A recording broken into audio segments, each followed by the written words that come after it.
بسم اللہ الرحمن الرحیم۔ السلام علیکم۔ حضرت ابو ایوب رضی اللہ عنہ فرماتے ہیں، حضور صلی اللہ علیہ وآلہ وسلم جب مدینہ منورہ تشریف لائے تو حضور صلی اللہ علیہ وآلہ وسلم نے میرے ہاں قیام فرمایا۔ حضور صلی اللہ علیہ وآلہ وسلم نیچے ٹھہرے تھے اور میں بما اہل و عیال اوپر کی منزل میں جب رات ہو گئی تو مجھے خیال آیا کہ میں اس کمرے کی چھت پر ہوں جس میں نیچے حضور صلی اللہ علیہ وآلہ وسلم ہیں، اور میں حضور صلی اللہ علیہ وآلہ وسلم اور وہی کے درمیان حائل ہو رہا ہوں۔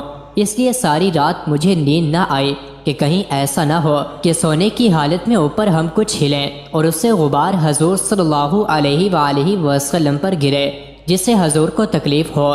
صبح کو میں نے حضور صلی اللہ علیہ وآلہ وسلم کی خدمت میں حاضر ہو کر عرض کیا، یا رسول اللہ، آج ساری رات نہ مجھے نیند آئی اور نہ میری بیوی ام ایوب کو۔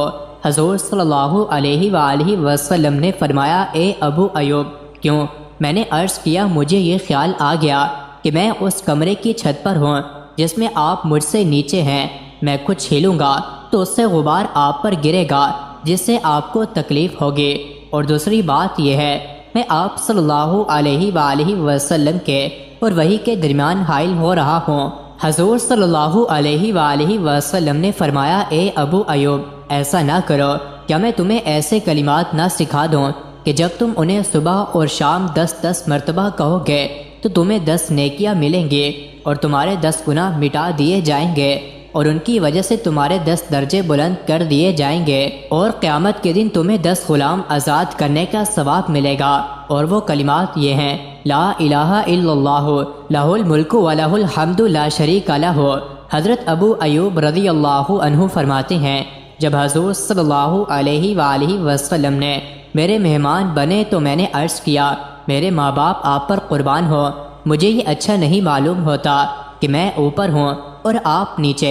حضور صلی اللہ علیہ وآلہ وسلم نے فرمایا، میری سہولت اس میں ہے کہ ہم نیچے رہیں کیونکہ ہمارے پاس لوگ آتے رہتے ہیں۔ میں نے ایک رات دیکھا کہ ہمارا گھڑا ٹوٹ گیا اور اس کا پانی فرش پر پھیل گیا۔ میں اور ام ایوب دونوں اپنا کمبل لے کر کھڑے ہو گئے اور اس کمبل سے وہ پانی خشک کرنے لگے۔ ہمیں یہ ڈر تھا کہ ہماری طرف سے کوئی ایسی بات نہ ہو جائے جس سے حضور صلی اللہ علیہ وآلہ وسلم کو تکلیف ہو، یعنی چھت سے پانی کہیں حضور پر نہ ٹپکنے لگ جائے۔ اس کمبل کے علاوہ ہمارے پاس کوئی اور لحاف بھی نہیں تھا۔ وہ کمبل گیلا ہو گیا اور ہم نے ساری رات جاگ کر گزاری۔ ہم کھانا تیار کر کے حضور صلی اللہ علیہ وآلہ وسلم کی خدمت میں بھیج دیا کرتے۔ جب آپ بچا ہوا کھانا واپس کرتے تو ہم اس جگہ سے خاص طور سے کھانا کھاتے جہاں آپ کی مبارک انگلیاں لگی ہوتیں۔ یوں ہم حضور صلی اللہ علیہ وآلہ وسلم کی برکت حاصل کرنا چاہتے۔ ایک رات آپ نے کھانا واپس کیا، ہم نے اس میں لہسن یا پیاز ڈالا تھا، ہمیں اس میں حضور صلی اللہ علیہ وآلہ وسلم کی انگلیوں کا کوئی نشان نظر نہ آیا۔ میں نے جا کر حضور صلی اللہ علیہ وآلہ وسلم سے عرض کیا کہ ہم آپ کی انگلیوں والی جگہ سے برکت کے لیے کھایا کرتے تھے، لیکن آج آپ نے کھانا ویسے ہی واپس کر دیا ہے، اس میں سے کچھ نہیں کھایا۔ حضور صلی اللہ علیہ وآلہ وسلم نے فرمایا، مجھے اس کھانے سے لہسن یا پیاز کی بو محسوس ہوئی، اور میں اللہ تعالی سے مناجات کرتا ہوں اور فرشتوں سے بھی بات کرتا ہوں، اس لیے میں نہیں چاہتا کہ میرے منہ سے کسی طرح کی بو آئے، لیکن آپ لوگ یہ کھانا کھا لیں۔